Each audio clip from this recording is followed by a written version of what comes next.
The following podcast contains adult content. It is not suitable for minors, professional settings, or the faint of heart.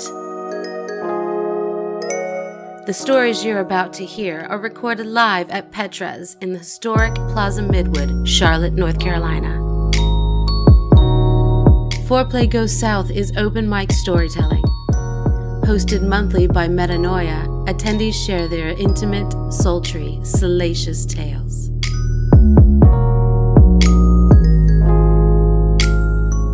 Welcome back, everyone, to the Foreplay Goes South podcast. I'm your host, Metanoia, and I'm excited to bring you the first episode of Year 2, Season 2 of the podcast. So I took a couple months off from producing these episodes so that I could recharge a little and also research some new ideas. I have some really exciting things that I want to explore in 2023, but first, I want to introduce a new element to this podcast.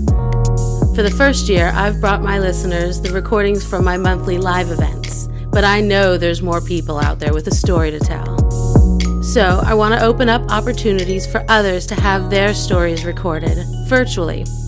If you want to tell your story, yet you can't make it to a live event, check out the link in the show notes for details on how to book a virtual story recording session. All right, let's get on with the good stuff. Our first storyteller, Bo, is Dr. Prescribed some self-exploration. But first, let's hear a few lines from poet LKP. Hi, everybody. I have two short, soft, erotic poems for you all tonight. This first one is called Riptide, and it's only 8 lines. My hips upon your waist cascade like waves. Each time I rise, a new tidal creates. Engulfed in the shore, beckoning explosion. I grip onto the sand, and I release an ocean.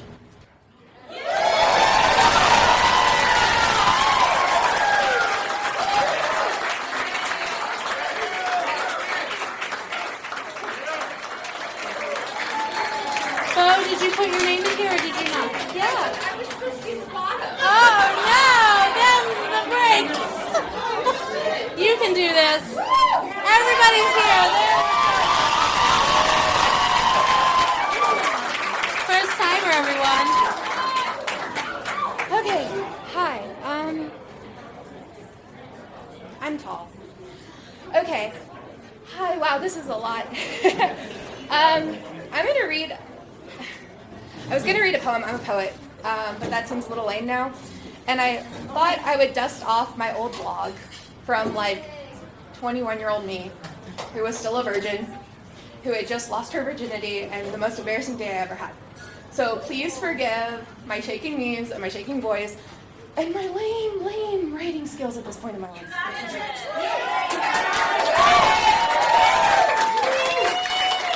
I entitled this ingeniously, All Things Awkward.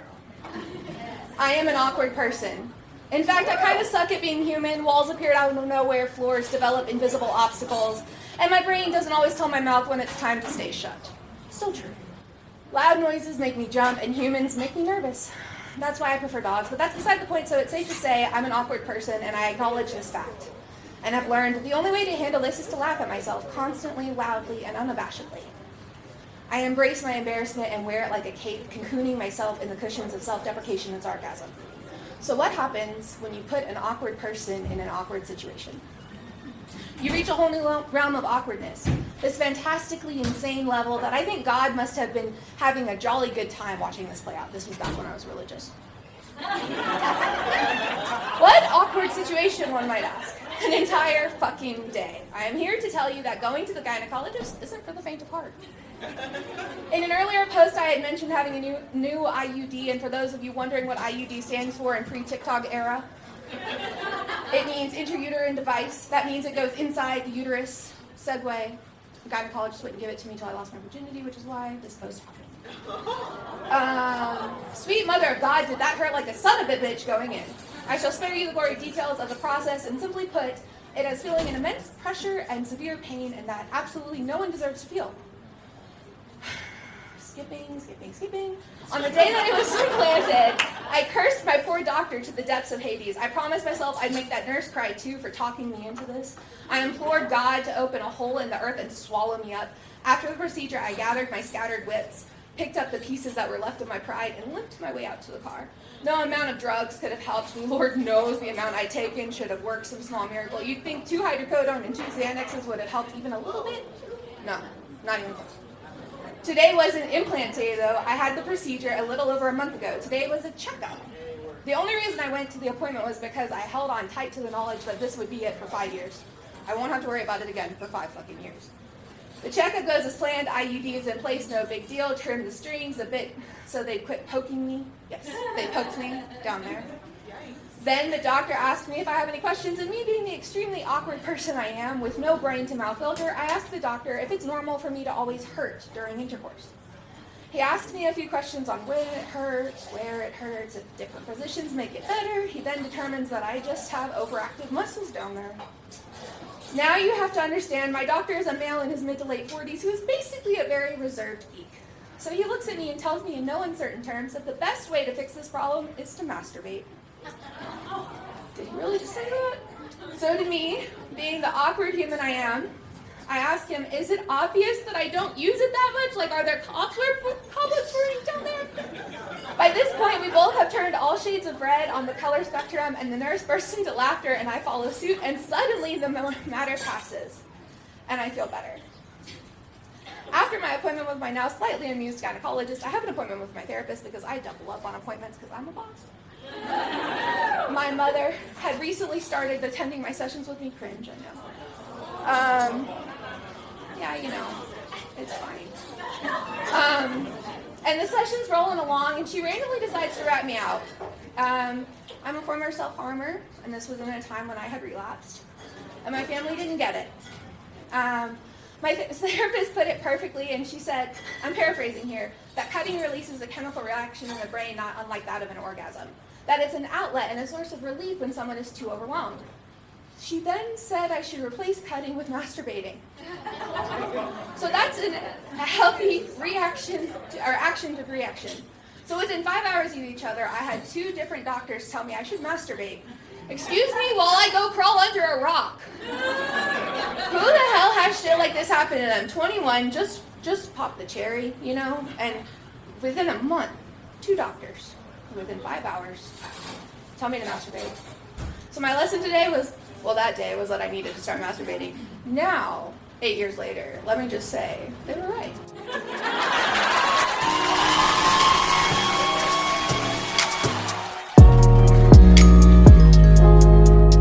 That was Bo, who knocked her Foreplay Goes South stage debut out of the park. Let's follow that up with Allie Llama, who gets caught in a compromising position.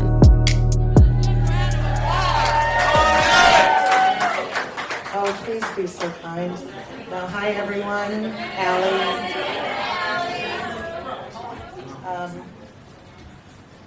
I guess mine's kind of going in a little bit of the theme we've had this evening. So we're going to start the summer before my 9th grade year, and it was summer theater. It was West Side Story. It was Tony and Gloria, Star-Crossed Lovers, a little spin-off of Romeo and Juliet. I was in the orchestra, poorly playing the score. And there was this little short mop named Scott who was amongst the chorus. And we had quite the chaste romance. But I was head over heels, and I made him special poems, and we talked about how special we were to each other. And then summer theater was over, and I was on to 9th grade, and he was going to a different school, and so long, short little Scott. I'll mention right now that I was this height when I was in 8th grade and going into 9th grade. And he was not. So we're gonna fast forward a couple of summers. Now, Mr. Scott lived just shy of a mile away from me. Down the road, over across the street, probably not even a mile. We ran into each other again in the summer because summer loving had me blessed. Scott grew the F up. This is where I'm going to start calling Scott Chris because he looks like Chris O'Donnell. Swear to God. People, this was the mid-90s. Chris O'Donnell was fucking hot. He had shot up. He had slimmed down. He was running cross country. He was a prep school boy that my parents would like. So what did I do? In my burgeoning sluttiness, started hooking up with him in the woods next to the elementary school that was in between our houses. I was anxious to pop my cherry. And I was of the opinion that I needed to manufacture these circumstances. So every guy I dated, I tried to manufacture a circumstance that would lead to this because I wanted to get it over with. I knew I was going to go on to bigger and better sluttiness, and let's just start the game right now. So every Friday, my parents would leave the abode and they would go over to their best friend's house where they would cook dinner and drink copious amounts of alcohol and then deny being hungover the next day. So I invited Scott over. Come on over, buddy. Let's hang while my parents are out of the house. So one thing led to another, and eventually we were horizontal and making out like fiends. His hand was under my shirt. He was groping breasts. I was really hoping things would hurry up because, god damn it was almost 10 o'clock and my parents would be home by 11. But I knew I could stop whatever was happening because I would hear the garage door open. And I could just conveniently slip Scott out the front, run up to my bedroom, be none the wiser. And then I looked up for a moment and saw my parents coming through the deck, passing by the big sliding glass doors, with Scott on top of me and his gropey hands up my shirt. So immediately, I jump up and I run the fuck upstairs. And I was devastated. And there was yelling and there was strife and there was all this chaotic business, and my dad told me, respect yourself. Because that was his big sex talk. And we never spoke of the incident.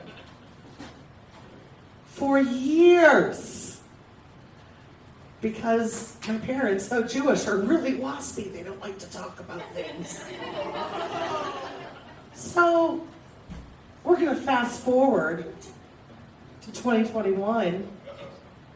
I've got a Facebook message. And oh my God, it's Scott. And he says, howdy, as if 25, 30 years hadn't passed. And I say, how do, chicken? How are the littles? And he said, great. I had to reach out to you because I had a dream last night.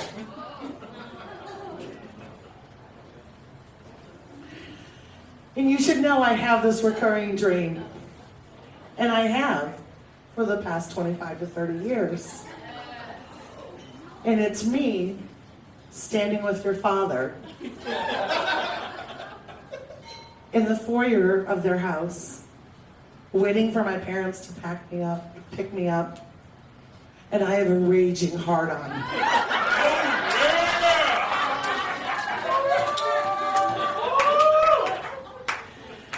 Your father never said a word. He doesn't say a word in my dreams. I'm just left there with my heart on and your father. After which I immediately picked up the phone and called my parents to tell them. So that was the first, only, and best time I was caught doing naughty, salacious things in front of my parents. And God bless Scott and all of his bad dreams.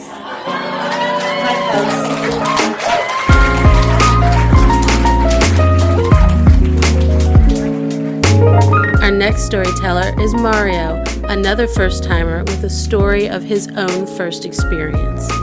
But first, let's hear a few more lines from LKP.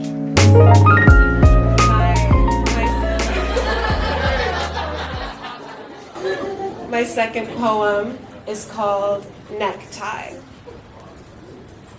Also only 8 lines. I've reached a new low. I envy a piece of clothing. I'm not jealous of its beauty, but the treasure that it's holding. It rests beneath the apple, where my kisses love to dance. I prefer its other purpose, making love with no hands. Oh my God. This is my first time here. My friends invited me to come here, and I'm kind of confused, so they just told me to, just be truthful. So I was like, what is this, like an AAA for like sex or something? I don't know. So I'm going to be truthful, okay? So I'm going to talk about the first time that I jacked off.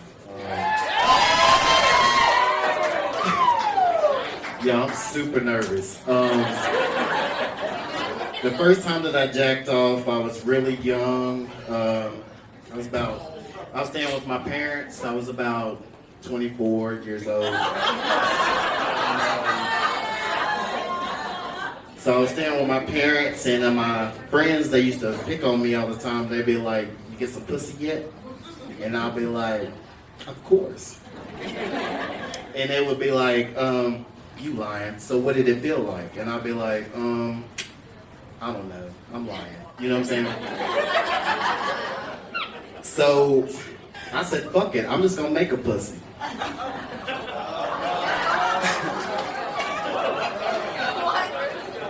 So I took a rubber glove, latex glove. I had to use protection. You know what I'm saying?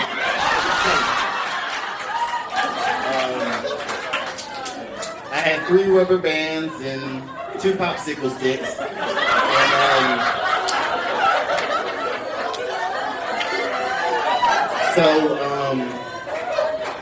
I was about to do my thing. And then, so I went, and my mom, and she's really religious person, really nice person, don't do anything, And my dad works all the time, so when they was gone, I walked around the house naked. So I went to the bathroom, and I was like, because, it was dry, so I needed some lubricant. So I went to the bathroom to get some more stuff, and my mom came home. She was supposed to be at choir practice, but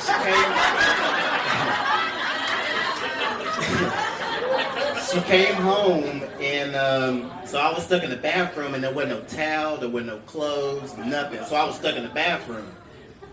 Listen, I was nervous as hell. I was like Eminem nervous. I was like, palms are sweaty.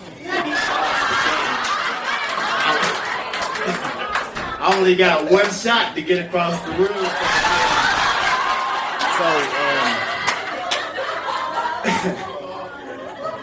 So I ran across the room. My mom sitting there like, boy, but anyway, I shut the door.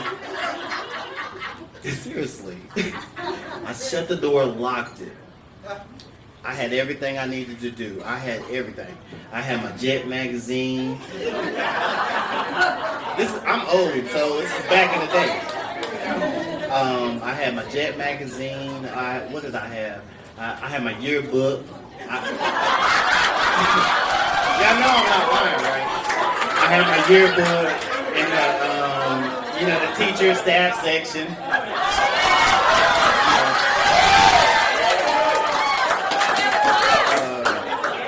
thinking about all the teachers I should have banged, and I was ready.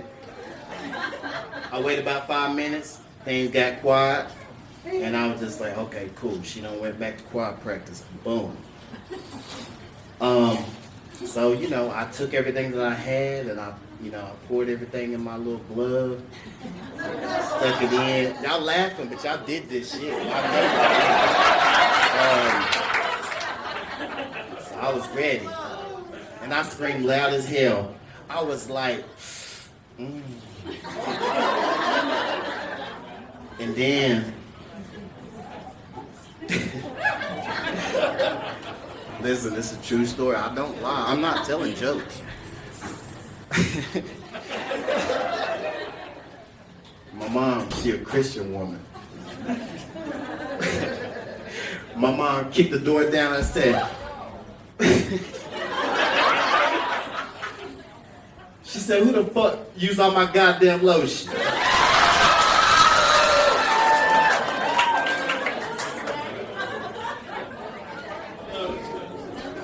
I ain't gonna lie to y'all, it was shampoo.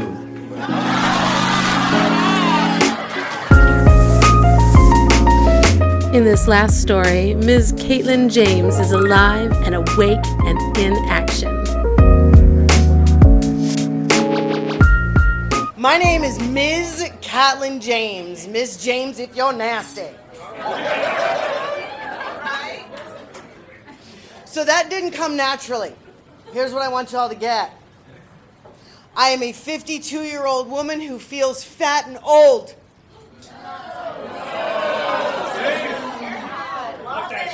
Now, where I am now, completely different human being. I'm coming out to y'all tonight.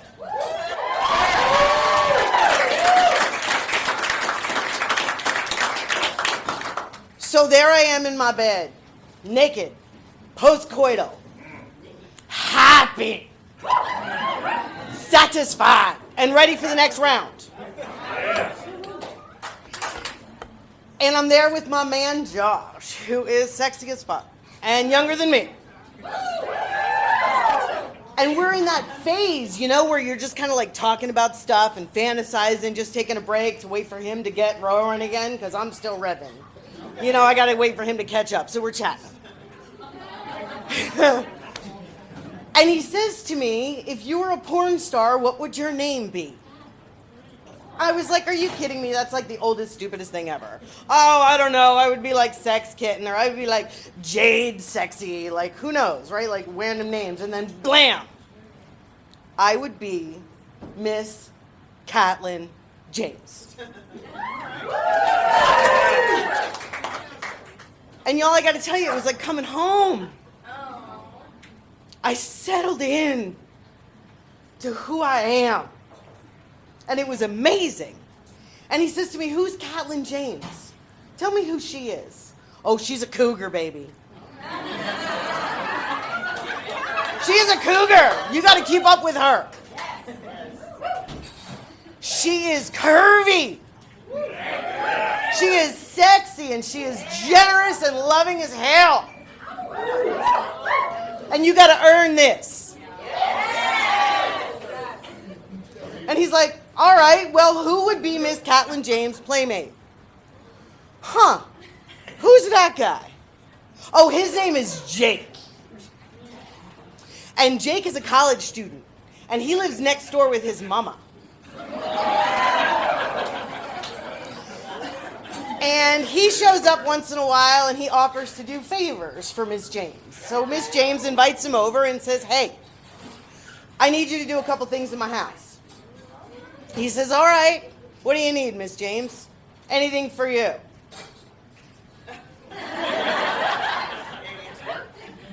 All right, well, I need you to go up on that ladder and change some light bulbs and change my filters and all that stuff. And I said to him, so, hey, Jake, how's it going in college? He said, what do you mean? I said, well, you getting some major pussy or what? Oh, wow. He's like, no. I said, excuse me? What do you mean, no? You are sexy as hell, and you ain't getting pussy thrown at you? He's like, yeah, I do, but I don't want it.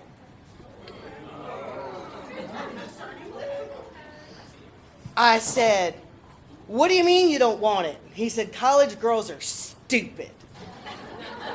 I said, what do you mean they're stupid? He said, they have no idea what they want. They are children. I don't want anything to do with those little girls. I want a woman.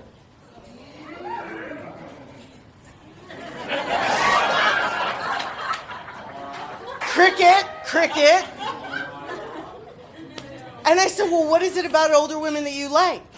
And he turns to me, and when I tell you, he's got these baby blue eyes that just suck you in. And he stares dead at me. And he pauses. And he said, older women know what they want, and I love to please. Hello? Damn! So I try to gather myself. And I'm like, okay, wait, I'll be back. And I scurry off to the kitchen because I don't know what the hell to do with that. Like, oh my God, is he hitting on me? Is he just being sweet? Like, what's happening right now? So I go in the kitchen and I busy myself up. Ladies, you know what that's like, right? Like, I don't know, you're cleaning something. Ah. And he comes walking in the kitchen when he's done. And I'm saying to myself, okay, do I say anything now or do I just gloss over it? Like, what? Fuck it! This dude's hot! I'm gonna try to get me some of that. And I said, hey, Jake, I know exactly what I want. Would you like to learn? And again, blam, eye to eye. Yes, Miss James, I would love to please you. I'm saying, ladies, right? Like, who doesn't want to hear that shit? And here's the thing. That empowered woman that is desired by that young man stands before you today.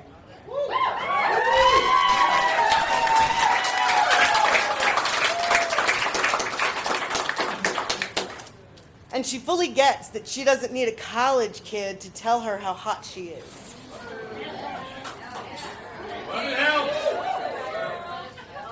And this wonderful, entertaining lover that I have, we have discovered that there is not only Miss Katlyn James, or Miss James if you're nasty, but there is also Kitten, who likes to be loved by her daddy. There is also Katlyn, who just wants a fun little playmate and do each other's hair.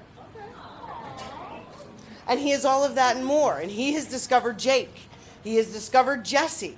He is discovering a whole new person when I strap into my strap-on.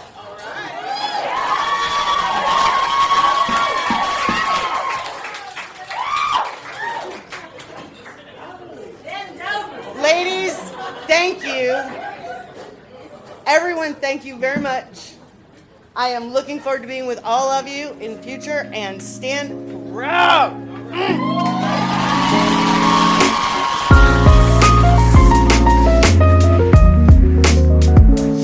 Well, that's all for this first episode of the second season of the Foreplay Go South podcast. Come tell me your story at my next live event at Petra's on November 15th. And don't forget to check the link in this show's notes to find out how you can schedule a virtual story recording session.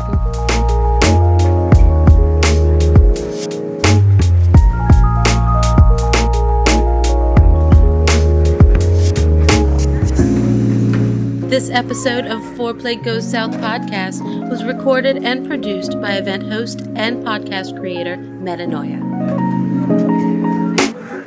These stories are recorded live every third Tuesday of the month at Petra's in Charlotte, North Carolina. For more information about Foreplay Goes South, follow us at ForePlayGS on Facebook, FetLife, Instagram, and Twitter.